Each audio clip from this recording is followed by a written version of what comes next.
Well, Al Jazeera principal presenter KAMALA Santamaria is live for us in Washington, D.C. and was anchoring our coverage as the inauguration was taking place. KAMALA, great to see you. You sort of had a front row seat in a sense. You were anchoring throughout it. What were your takeaway points? What stood out for you?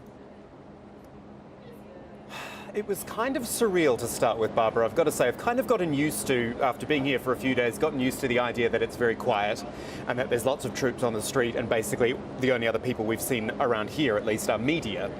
But then when you actually get up here and you look at that extraordinary sight back there and how small the ceremony was compared to usual. You know, usually it's this massive thing on all the crowds and all the people seated, and it looks so small from here, and you kind of had this feeling like, oh, it's almost voyeuristic. I'm watching a ceremony from afar. And then as it built further up and we could hear Lady Gaga singing and Jennifer Lopez, and we heard the speeches and the applause, it built up and you got this real sense of the moment. And then listening to Joe Biden's speech, listening to Garth Brooks sing Amazing Grace as well, it rose to the occasion. We were all thinking it's going to be so different, it's going to be so much more quiet, it's going to be not a normal inauguration. And it wasn't a normal inauguration, but it was unique. We had a bit of everything. We had a little snow flurry at one stage. We've had biting cold winds coming through here. The sun came out, interestingly, just when Joe Biden was taking the oath of office. We've had a little bit of everything today. It has been quite extraordinary to be able to witness it from here, Barbara. I bet. I mean, as you say, a unique inauguration, one that comes at a crucial time. And even though thousands of people couldn't turn out in Washington, or millions sometimes, certainly billions were watching on their screens from around the world and potentially following online as well. What online reaction have we seen to the ceremony? So it kind of pre-ceremony, it was all about Donald Trump, his farewell speech, and then what was the hashtag? I saw Biden, B-Y-E-D-O-N, Biden or Biden, and that sort of stuff. And it was all quite, there was sort of a lot of good riddance sort of stuff going on initially. And then as the ceremony here started, I think it had a much bigger impact.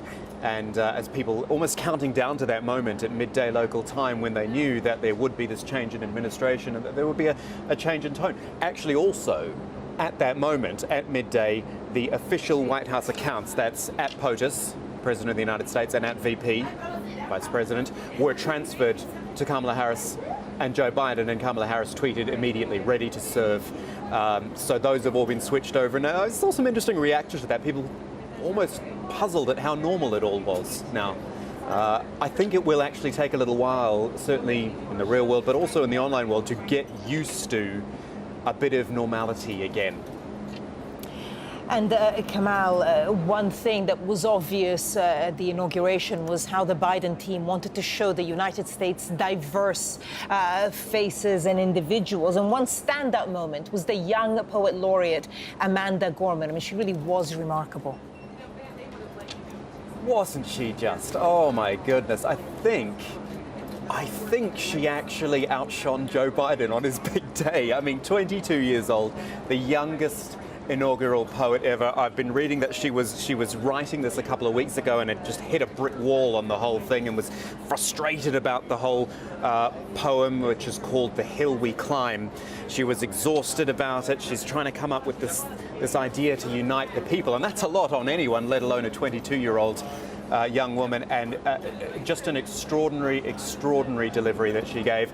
I think we should have a little listen to some of it. So let us leave behind a country better than the one we were left. With every breath from my bronze-pounded chest, we will raise this wounded world into a wondrous one. We will rise from the gold-limbed hills of the West. We will rise from the wind-swept Northeast, where our forefathers first realized revolution. We will rise from the lake-rimmed cities of the Midwestern states. We will rise from the sun-baked South. We will rebuild, reconcile, and recover in every known nook of our nation, in every corner called our country. Our people, diverse and beautiful, will emerge battered and beautiful. When day comes, we step out of the shade, aflame and unafraid. The new dawn blooms as we free it. For there is always light, if only we're brave enough to see it, if only we're brave enough to be it. Oh, take a bow, Amanda Gorman. It was just a stunning, stunning performance. And to cap off this day today, I just was actually checking her Twitter account. 674,000 followers she has. Only a few hours ago, I think I checked in, it was about 30,000, and that was a big surge as well. She is an overnight sensation. And frankly, good on it, because it was fit for the occasion today, I think. Yeah, definitely. And Kamal, as we've been saying, it's been a very strange time for this inauguration to be in Washington, D.C. How much did you get the sense that the events of the 6th of January weighed on everyone's minds? Oh my goodness, at every turn. I mean, the fact that we landed here, we took a car from the airport to the hotel, and all you saw were National Guard troops. As soon as you crossed into Washington, D.C., National Guard troops everywhere. And you thought, well, this is just not right. This is just weird, quite frankly. I've been to Washington only once before, and obviously it wasn't anything like that. It has weighed on people's minds. We were up here 2 days ago, just having a look at the site. There was smoke rising from behind the Capitol building and in the middle of a rehearsal, and we all just thought, my goodness, what is going on? It turned out to be a fire underneath an overpass and a freeway behind the building, quite far behind the building, of a homeless camp, people losing their possessions. From our perspective here, all we thought about was, my goodness, what's going on? How is this going to affect the inauguration? That said, I have to say the spirit in the city is incredible. The National Guard troops are so friendly. The Secret Service people we deal with who have to search all our bags, so friendly. You see people on the streets calling out to them, tooting their horns. We love you, National Guard, thank you. They bring them pizza and burgers in the street. The sense of community in a very, very strange time has been comforting.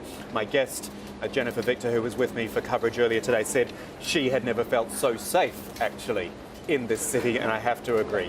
It's been an extraordinary time and a privilege to be here as part of it. Kamal Santamaria with the latest there from Washington, D.C. Kamal, great talking to you.